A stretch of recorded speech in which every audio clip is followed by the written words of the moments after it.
अरे बाप रे बाप। ए भाई, तुम मेरे घर पे कैसे आ गए, जबकि मेरे घर का दरवाजा तो बंद है। अब आप ये मत पूछिए कि मैं आपके घर कैसे आया, आप बस इससे मतलब रखिए कि मैं आपके पैसे लेकर आया हूँ, ये तो देखिए। ये सुनकर सेठ काफी ज्यादा हैरान हुआ और बोला, क्या तुम सच कह रहे हो? वाकई में मेरे पैसे लेकर आए हो? हाँ हाँ, मैं आपके पैसे लेकर आया हूँ, ये देखिए बक्सा।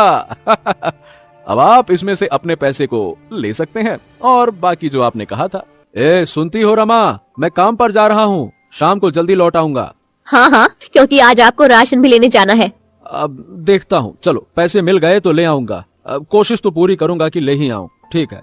अजी, कल भी पैसे नहीं दिए थे आपके मालिक ने, आज तो दे ही देगा। अरे अब देखो रमा, मैं मांगूंगा नहीं, अगर दे दिए तो ठीक है, नहीं दिए तो मैं कुछ नहीं कह सकता। हाँ चलो अब जाता हूँ, देर हो रही है। इसके बाद किशोर काम पर चला गया और रमा अपने घर के कामों में लग गई। पता नहीं कैसा मालिक है, पैसे ही नहीं देता है। अगर पैसे नहीं देगा तो फिर हम लोगों का गुजारा कैसे होगा। वहीं दूसरी तरफ किशोर काम पर आया, पर उसके मालिक ने उसे काम से निकाल दिया, जिस पर किशोर काफी ज्यादा परेशान हुआ। हे भगवान, अब मैं क्या करूं? मेरे मालिक ने तो मुझे काम से ही निकाल दिया, अब इतने पैसे से तो राशन आ ही नहीं पाएगा। चलो कोई दूसरा काम देखा जाए। इसके बाद किशोर गांव में काम ढूंढने निकला, पर उसे कहीं भी काम नहीं मिला, जिससे वह काफी ज्यादा परेशान हो गया। हे भगवान, ये क्या हो रहा है? मुझे तो कहीं काम ही नहीं मिल रहा, लगता है कि अब यहाँ मेरा गुजारा नहीं हो पाएगा, अब मुझे घर ही जाना चाहिए। ये कहकर किशोर घर पर आ गया। जब उसकी पत्नी ने किशोर को परेशान देखा तो कहा, क्या हुआ, आप इतनी जल्दी कैसे आ गए? अरे अब क्या बताऊं रमा, आज मालिक ने काम से ही निकाल दिया, बेरोजगार हो गया मैं। क्या, काम से निकाल दिया? पर क्यों? इस तरह अचानक वो आपको काम से कैसे निकाल सकता है? बात ये है कि मैंने उससे पैसे मांग लिए, बस इतनी सी ही बात पर उसने निकाल दिया। कह रहा था कि मेरे यहाँ काम करना है तो पैसे भूल जाओ। अरे भला ऐसे कैसे पैसे भूल जाए? हमें अपना घर खर्च भी तो चलाना है। यही मैंने भी यही कहा, बस इसीलिए तो काम से निकाल दिया। लगता है कि अब मुझे कहीं और काम ढूंढना पड़ेगा। तो आप दूसरा काम देख लेते ना। ढूंढा रमा, गांव में बहुत ढूंढा, पर कहीं काम मिला ही नहीं। हाँ, लगता है कि अब मुझे दूसरे गांव काम के लिए जाना पड़ेगा। चलो कल सुबह ही मैं दूसरे गांव के लिए निकल जाऊंगा, काम तो करना ही पड़ेगा। ठीक है, जैसी आपकी इच्छा। अगली सुबह किशोर उठा और उसने रमा से कहा, ए रमा, मैं दूसरे गांव जा रहा हूँ, कुछ दिनों में ही लौट आऊंगा, ठीक है? चलो तुम परेशान मत होना, मैं आता हूँ। हाँ हाँ, मैं आपका इंतजार करूंगी, आप आराम से जाइए। इसके बाद किशोर दूसरे गांव के लिए निकल गया। दूसरे गांव आने के बाद किशोर ने इधर उधर काम मांगा, पर उसे वहाँ भी काम नहीं मिला, जिससे वो काफी ज्यादा परेशान हो गया। अरे बाप रे बाप, ये हो क्या रहा है? हे भगवान, मुझे तो इस गांव में भी काम नहीं मिल रहा, अब मैं जाऊं तो कहाँ जाऊं? कहीं और दूसरे गांव तो अब जा भी नहीं सकता। हाँ, ऐसा करता हूँ कि जंगल जाकर लकड़ी काटता हूँ और फिर उन्हीं से पैसे कमाता हूँ। वैसे भी मैंने सुबह से कुछ खाया भी नहीं है, तो अब भूख भी लग रही है। चलो जंगल जाता हूँ। उसके बाद किशोर जंगल की तरफ चला गया। जंगल आने के बाद वह इधर उधर अच्छे पेड़ों की तलाश करने लगा। तभी उसे एक बहुत बड़ा पेड़ दिखाई दिया और उसने कहा, ये बड़ा पेड़ है, इसी पेड़ को मैं काट लेता हूँ। हाँ। ये कहकर वो उसी पेड़ के पास पहुँच गया। तभी अचानक उसे एक झोपड़ी दिखाई दी, जिसे देखकर वो थोड़ा हैरान हो गया। ये यहाँ पर झोपड़ी? यहाँ पर ये झोपड़ी कैसे बनी हुई है? वहीं शाम होने लगी थी, जिस वजह से किशोर को कहीं न कहीं रुकना भी था और उसने अपने आप से कहा, ऐसा करता हूँ, इसी झोपड़ी में जाकर देखता हूँ कि आखिर इस झोपड़ी के अंदर है कौन। ये कहकर किशोर झोपड़ी के पास गया। कुछ देर के बाद एक बुढ़ा आदमी निकल कर आया और बोला, ए बेटा, क्या चाहिए तुम्हें, बताओ। बाबा जी, मैं जंगल में लकड़ी काटने आया हूँ। वैसे तो मैं परदेसी हूँ, इस वजह से क्या मुझे आपके यहाँ पे रात गुजारने के लिए जगह मिल जाएगी क्या? क्योंकि अब यहाँ किसी को मैं जानता नहीं हूँ, बस इसीलिए। बुढ़े आदमी ने किशोर को ऊपर से नीचे तक देखा और कहा, हाँ हाँ हाँ हाँ, क्यों नहीं, आ जाओ, मेरे घर के अंदर आ जाओ। इसके बाद किशोर बुढ़े आदमी की झोपड़ी के अंदर में आ गया। बुढ़े आदमी ने उसे खाने के लिए खाना दिया और कहा, हाँ सुनो, तुम यहीं आराम से सो जाओ, मैं कुछ काम से जा रहा हूँ, ठीक है? ये कहकर बुढ़ा आदमी वहाँ से चला गया। कुछ देर बाद बुढ़ा आदमी लौट कर आया। उसने देखा किशोर आराम से सो रहा था, जिसे देखकर उसने कहा, अरे आज तो मैं मुसीबत में फंस गया। अब मैं अच्छे पकवान कैसे खा पाऊंगा? देखूं जरा। हाँ, लगता है कि ये अच्छे से सो गया, यही मौका है। हाँ, हाँ, हाँ। इसके बाद बुढ़े आदमी ने एक बक्से को खोला और उसमें से एक लाल रंग की टोपी को निकाला और उस टोपी को पहन लिया। अगले पल ही वह वहाँ से गायब हो गया। किशोर ने जब आंखें खोली तो हैरान था, क्योंकि वहाँ पर बुढ़ा आदमी नहीं था। हैं? बड़ी हैरानी वाली बात है, ये काका अभी तक लौट कर नहीं आए। अब ये काका जा कहाँ सकते हैं? अगली सुबह किशोर उठा तो उसने देखा बुढ़ा आदमी उसी के बगल में सो रहा था और वहाँ पर एक लाल टोपी रखी हुई थी, जिसे देखकर वो काफी ज्यादा हैरान हुआ। अरे बाप रे बाप, ये कब आ गए? मुझे तो पता ही नहीं चला। और ये क्या, इनके पास ये लाल टोपी क्या कर रही है?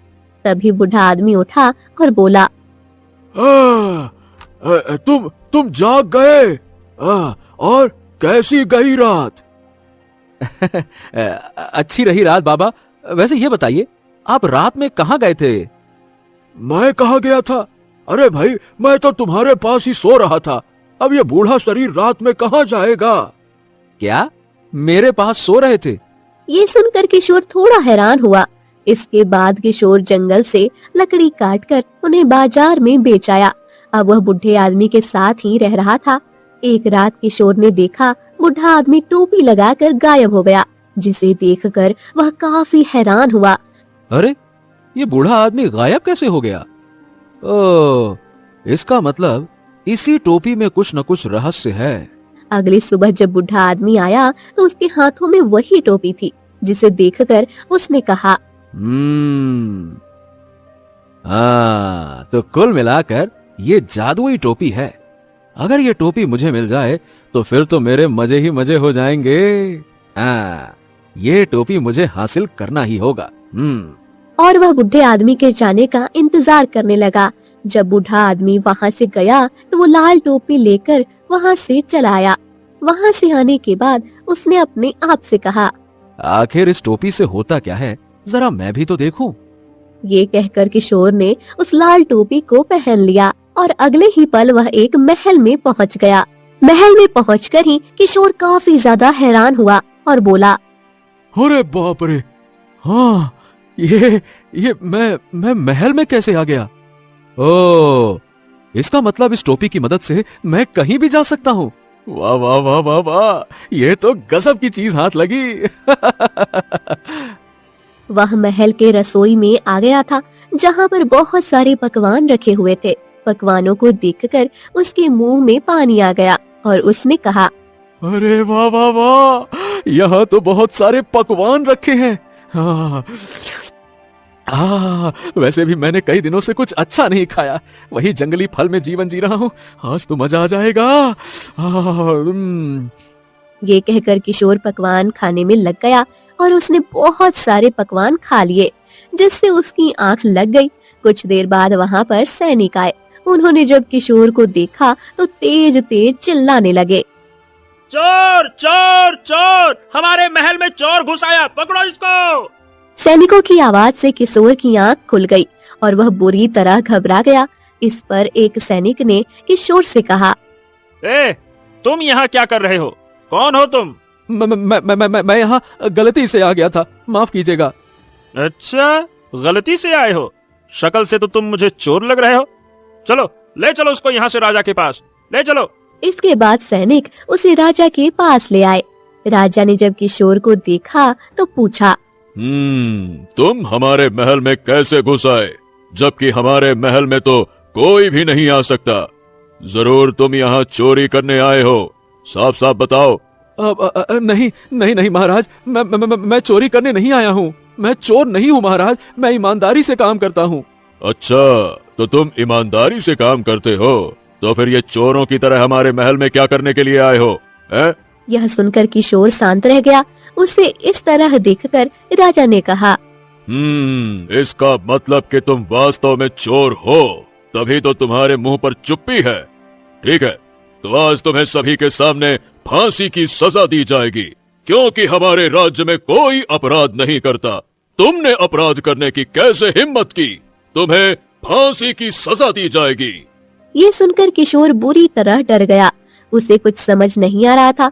इसके बाद उसे एक मैदान में लाया गया, जहाँ पर बहुत सारे लोग खड़े थे, और राजा ने कहा, तो अब इसे फांसी देने की तैयारी करो।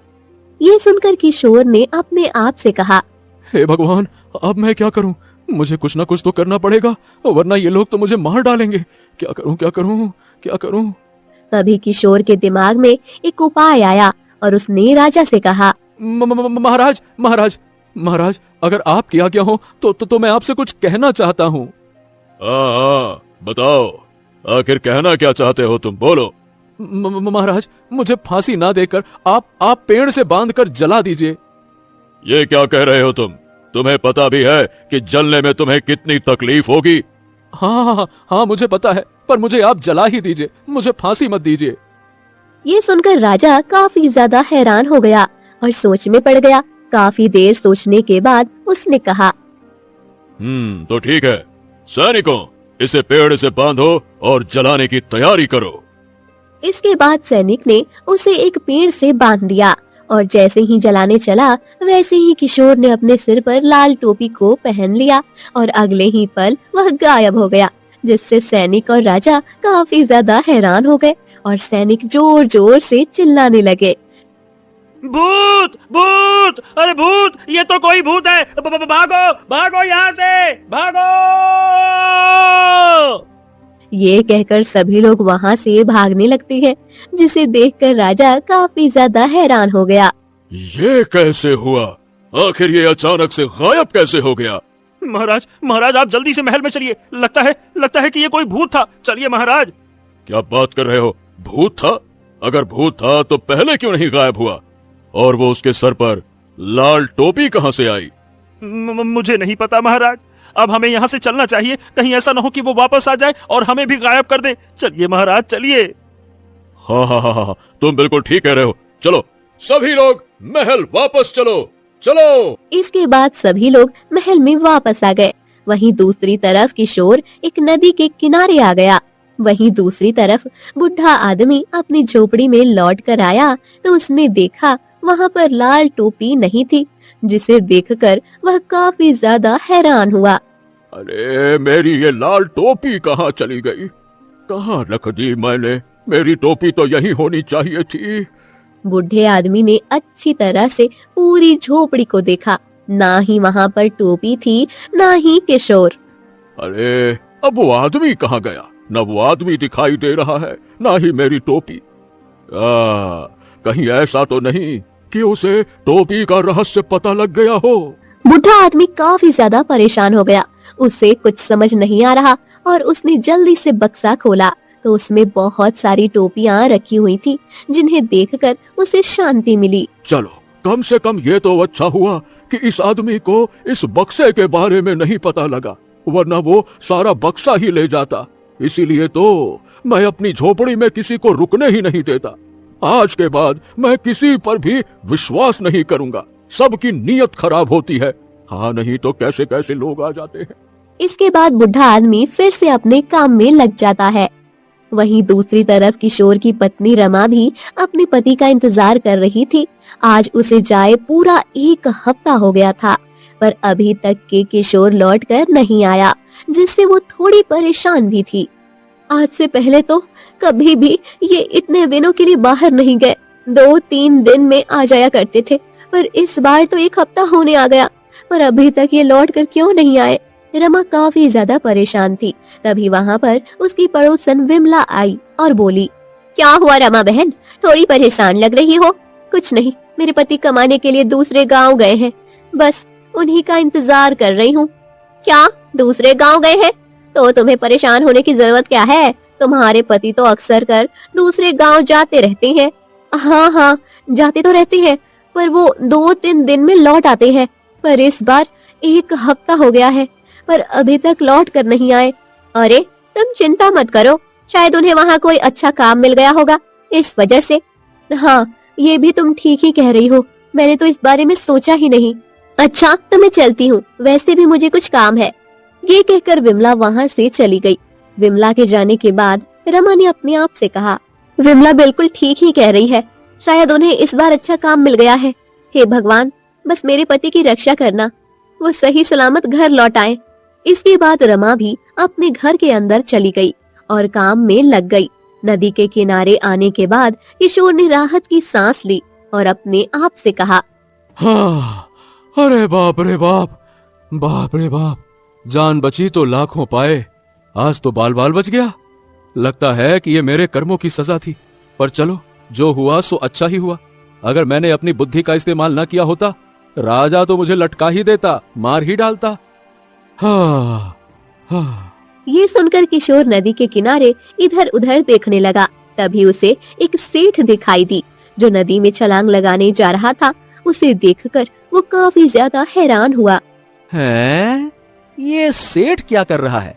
ऐसा लग रहा है जैसे ये नदी में कूदने जा रहा है। नहीं नहीं नहीं नहीं नहीं, नहीं, मुझे इसे रोकना चाहिए। ये कहकर किशोर सेठ के पास गया और बोला, ए, ए, ए, ए, ए, रुको, अरे रुकिए, अरे ये आप क्या कर रहे हैं सेठ जी? रुकिए रुकिए रुकिए रुकिए। अरे हो कौन तुम और मुझे क्यों रोक रहे हो? मैं कहता हूँ चले जाओ यहाँ से, चले जाओ यहाँ से, छोड़ दो मुझे अकेला, चले जाओ। अरे अरे अरे सेठ जी, आपको हुआ क्या है? आप इतने परेशान क्यों लग रहे हैं? बात क्या है? और क्या करूं, मुझे एक व्यापारी ने धोखा दे दिया, मेरा सारा रुपया लेकर भाग गया। इसीलिए अब मैं मरना चाहता हूँ, क्योंकि मैं तो बर्बाद हो गया हूँ, मेरे पास कुछ नहीं बचा। चले जाओ, मुझे मरने दो, मैं कूद जाऊंगा। हाँ। अरे रुके रुके रुके रुके रुके, पर ये तो बताइए सेठ जी, क्या मरने से जो हो गया है वो बदल जाएगा? क्या मरने से आपको आपके पैसे मिल जाएंगे? क्या आपका परिवार खुश रहेगा? क्या बताइए। अरे तो मैं क्या करूं? मुझे तो कुछ समझ ही नहीं आ रहा है, क्या करूं मैं, क्या करूं? ये कहकर सेठ काफी ज्यादा दुखी हो गया। सेठ को इतना दुखी देखकर किशोर सोच में पड़ गया और उसने कहा, सेठ जी, अगर मैं आपकी मदद करूं तो? क्या क्या क्या वाकई में तुम मेरी मदद करोगे? लेकिन कैसे कर सकते हो? देखिए, मैं आपके पैसे दिलाने में आपकी मदद कर सकता हूं, अगर आप बताएं तो। हाँ, क्यों नहीं। अगर तुमने मेरी मदद कर दी तो मैं आधे पैसे तुम्हें ही दे दूंगा। हाँ। ये सुनकर किशोर काफी ज्यादा खुश हो गया और बोला, अरे वाह, ये तो बड़ी अच्छी बात है। तो आप ये बताइए कि वो व्यापारी कहाँ रहता है, मैं उसे सबक सिखाकर आपके सारे पैसे ले आऊंगा। आप बताइए। इसके बाद सेठ ने व्यापारी का पता बता दिया और किशोर ने सेठ से कहा, तो ठीक है सेठ जी, अब आप अपने घर जाइए, मैं आपके घर पर ही आपको मिलूंगा, जाइए। ये कहकर किशोर वहाँ से चला गया। किशोर को जाता देख सेठ काफी ज्यादा हैरान था। अरे पता नहीं आखिर ये है कौन और इतने विश्वास के साथ कैसे कह सकता है, पर मुझे क्या, मुझे तो बस अपने पैसों से मतलब है। हे भगवान, मुझे मेरे पैसे मिल जाएं, मुझे और कुछ नहीं चाहिए। ये कहकर सेठ अपने घर की तरफ चला गया। व्यापारी अपने घर पर आराम से बैठा हुआ था और वो काफी ज्यादा खुश था और उसने अपने आप से कहा, आहा, बड़ा मजा आया, खूब सारा पैसा मिला, आहा, ये हुए 100, 200, 300, 400। उस सेठ को ठक्कर मैं तो बहुत ज्यादा अमीर हो गया। बड़ा मजा आया। ये कहकर व्यापारी काफी ज्यादा खुश हो गया। तभी किसी ने व्यापारी के घर का दरवाजा खटखटाया, जिससे व्यापारी थोड़ा हैरान हुआ। अरे, अब इस समय मेरे घर पे कौन आ गया? चलो चलकर देखता हूँ। इसके बाद व्यापारी ने दरवाजा खोला तो वहाँ पर किशोर था। किशोर को देखकर व्यापारी थोड़ा हैरान हुआ और बोला, हैं? ए भैया, कौन हो तुम? मैंने तुम्हें पहचाना नहीं, कहाँ से चले आए भाई? अरे आओ, पहले गले लगो। आपने मुझे पहचाना नहीं? हाँ, बहुत दिन बाद मिलने के बाद ऐसा ही होता है। अरे मैं आपके दूर का रिश्तेदार हूँ, आपकी पत्नी की तरफ से हूँ। ए भैया, ज्यादा गले मत लगो, रुको। लेकिन मेरी पत्नी तो इस समय घर पर है ही नहीं। क्या घर पर नहीं है? अरे ये तो बड़ी बुरी बात हो गई। चलिए अच्छा फिर मैं चलता हूँ। अरे नहीं नहीं भाई, आप कहाँ जा रहे हैं? मेरी पत्नी ही तो घर पर नहीं है, पर पत्नी का पति यानी कि मैं तो घर पर हूँ ना। अरे आइए आइए, रिश्तेदार ऐसे वापस लौट जाएं दरवाजे से शुभ नहीं होता। आइए आइए, घर के अंदर तो आइए। इसके बाद किशोर व्यापारी के घर के अंदर आया। व्यापारी का घर बहुत बड़ा था, जिसे देखकर किशोर ने कहा, अरे वाह वाह वाह, क्या बात है। ये घर तो आपका बड़ा सुंदर है। मुझे आपकी पत्नी ने बताया था, वैसे आपकी पत्नी मेरी बड़ी जिज्जी लगी, तो जिज्जी ने मुझे बताया था कि आप बहुत मेहनत करते हैं। अरे भाई और क्या करें, व्यापारियों को तो मेहनत करनी ही पड़ती है। एक गांव से दूसरे गांव आना जाना लगा ही रहता है। हाँ ये आप बिल्कुल सही कह रहे हैं। पता है जब मैं पहली बार आया था तब आप मुझे मिले ही नहीं थे, तब आपकी पत्नी ही थी। वो बता रही थी कि आप कहीं गए थे, इसीलिए आपका मेरा परिचय नहीं हो पाया था। लेकिन आज देखिए, आज हो गई मुलाकात। ये कहलाता है संयोग। इसके बाद व्यापारी ने किशोर का अच्छी तरह से स्वागत किया, जिसे देखकर किशोर काफी खुश हुआ। इस पर किशोर ने व्यापारी से कहा, अच्छा जीजा जी, अगर आपको कोई ऐतराज न हो तो आज रात मैं आपके यहाँ रुक सकता हूँ क्या? क्योंकि मुझे कल सुबह दूसरे गांव निकलना है। अब रात में कहाँ जाऊंगा? अरे हाँ हाँ भाई, क्यों नहीं, मुझे क्या एतराज होगा। और वैसे भी अगर मेरी पत्नी को पता लगा कि मैंने आपकी अच्छी तरह से आओ भगत नहीं की, वो तो भैया मुझे बहुत मारेगी। साले साहब को सर पे बैठाना पड़ता है। आराम से रुको, कोई समस्या नहीं है। अरे नहीं नहीं नहीं नहीं, आप भी बड़ा मजाक करते हैं। धीरे धीरे रात हुई। किशोर आराम से सो गया। किशोर को सोता देख व्यापारी ने अपने आप से कहा, मुझे जल्दी से पैसों को किसी सुरक्षित स्थान पर रख देना चाहिए। मैं किसी पर भरोसा नहीं कर सकता हूँ। ये कहकर व्यापारी पैसे के बक्से को उठाकर दूसरे कमरे में ले गया, पर किशोर ये सब देख रहा था। उसके बाद व्यापारी किशोर के पास ही लेट गया। रात गहरी हुई। किशोर ने मौका पाकर अपने आप से कहा, हाँ बस अब मुझे उस बक्से के पास जाना चाहिए। ये कहकर किशोर धीरे से उठा और दूसरे कमरे में बक्से के पास आ गया और बोला, अब मुझे इस बक्से को जल्दी से इसके मालिक के पास पहुंचा देना चाहिए। ये कहकर किशोर जैसे ही बक्से को छूता है, वैसे ही वहाँ व्यापारी आया और बोला, ओ भैया साले साहब, ये बताओ कि तुम मेरे बक्से के पास क्या कर रही हो? अरे मैं तो आपका रिश्तेदार हूँ। नहीं नहीं नहीं नहीं, तुम साफ साफ झूठ बोल रहे हो। तुम रिश्तेदार नहीं हो, साफ साफ बता, कौन है रे तू? हैं? ये सुनकर किशोर मुस्कुराया और बोला, बिल्कुल ठीक कहा सेठ, मैं तुम्हारा कोई रिश्तेदार नहीं हूँ। मैं यहाँ पर उस सेठ के पैसे लेने आया हूँ जिसे तुमने धोखा दिया और धोखे से उसके पैसे हड़प लिए। अच्छा, तो इसका मतलब उस ससुरे सेठ ने तुमको यहाँ भेजा है। मैं तुझे छोड़ूंगा नहीं, रुक जा।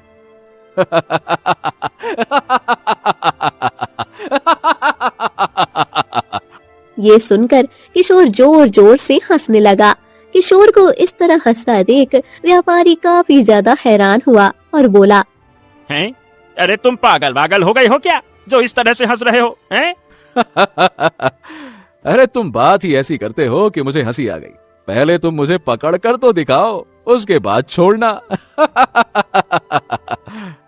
ये कहकर किशोर ने लाल टोपी को पहना और अगले पल ही वो बक्सा लेकर गायब हो गया, जिसे देखकर व्यापारी बुरी तरह घबरा गया। हे भगवान, ये कहाँ चला गया? क्या ये कोई भूत प्रेत था? ये क्या चक्कर है? इसका मतलब मेरे घर में भूत आ गया। अरे बचाओ बचाओ, अरे कोई तो बचाओ, मेरे घर में भूत आ गया। ये कहकर व्यापारी जोर जोर से चिल्लाने लगा। वहीं दूसरी तरफ किशोर सेठ के घर आ गया। किशोर को अपने घर में इस तरह देखकर सेठ काफी ज्यादा हैरान हुआ। उसे तो समझ ही नहीं आया कि किशोर उसके घर में आ कैसे गया, और सेठ ने घबराते हुए कहा, अरे बाप रे बाप, ए भाई तुम मेरे घर पे कैसे आ गए, जबकि मेरे घर का दरवाजा तो बंद है। अब आप ये मत पूछिए कि मैं आपके घर कैसे आया। आप बस इससे मतलब रखिए कि मैं आपके पैसे लेकर आया हूँ, ये तो देखिए। ये सुनकर सेठ काफी ज्यादा हैरान हुआ और बोला, क्या तुम सच कह रहे हो? वाकई में मेरे पैसे लेकर आए हो? हाँ हाँ, मैं आपके पैसे लेकर आया हूँ, ये देखिए बक्सा। अब आप इसमें से अपने पैसे को ले सकते हैं और बाकी जो आपने कहा था। इसके बाद जैसे ही सेठ ने बक्से को खोला तो वो हैरान रह गया, क्योंकि पूरा बक्सा पैसों से भरा हुआ था, जिसे देखकर सेठ काफी ज्यादा खुश हो गया और उसने किशोर से कहा, अरे वाह वाह वाह वाह वाह! तुमने तो वाकई चमत्कार कर दिया भाई। आखिर तुमने उस व्यापारी से ये पैसे लिए कैसे? क्योंकि वो व्यापारी इतनी आसानी से पैसे तो नहीं देता। अब बस यूं समझ लीजिए कि मैंने पैसे लिए नहीं बल्कि छीन लिए। हाँ। ये सुनकर सेठ काफी ज्यादा खुश हुआ और बोला, हाँ चलो भैया, तुम्हारा बहुत बहुत धन्यवाद। मैंने तो सोचा था कि मेरे पैसे कभी नहीं मिलेंगे। धन्यवाद की क्या बात है सेठ जी, हमारे और आपके बीच में कुछ वादा हुआ था, अब बारी है उस वादे को निभाने की, निभाइए। हाँ हाँ हाँ, क्यों नहीं, इनमें से तुम आधे पैसे ले लो, ले लो, ले लो। ये सुनकर किशोर काफी ज्यादा खुश हो गया और उसने आधे पैसों को ले लिया। पर उस समय रात थी, इसलिए किशोर ने सेठ से कहा, सेठ जी, अगर आपको कोई ऐतराज न हो तो मैं आपके घर आज रात रुक सकता हूँ, क्योंकि कल सुबह अपने गांव निकल जाऊंगा, तो रात में बाहर अब कहाँ जाऊंगा, आप समझ सकते हैं। हाँ हाँ हाँ हाँ, क्यों नहीं, मुझे क्या ऐतराज होगा, आराम से रुको।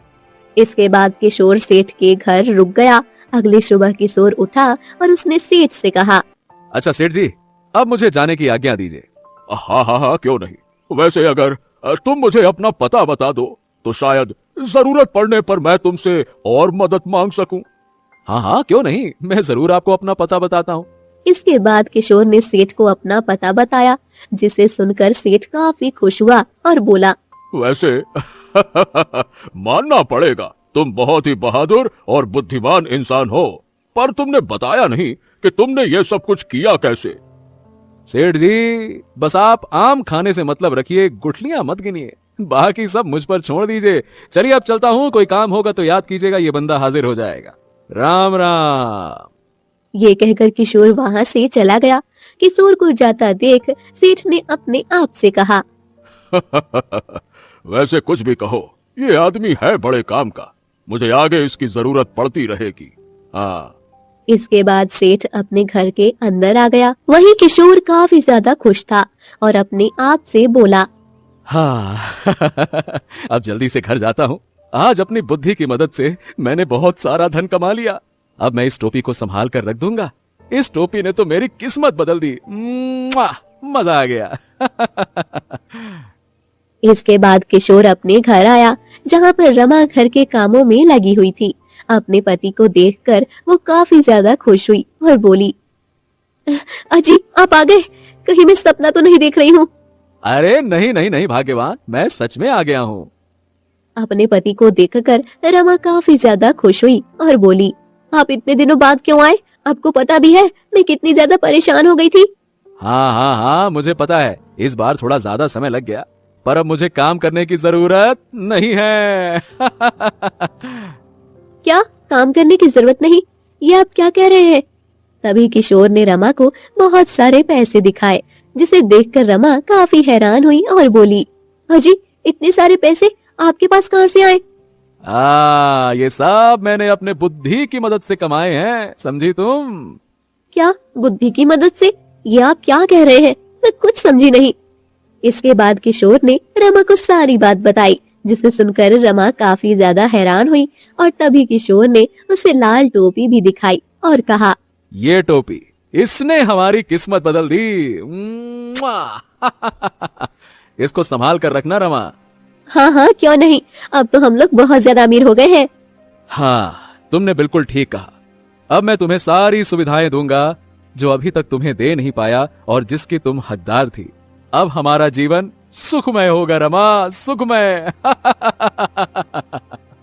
वहीं अब वो लोग बहुत ज्यादा खुश थे और किशोर ने अपने घर को भी बड़ा कर लिया था और आराम से अपनी पत्नी के साथ रह रहा था।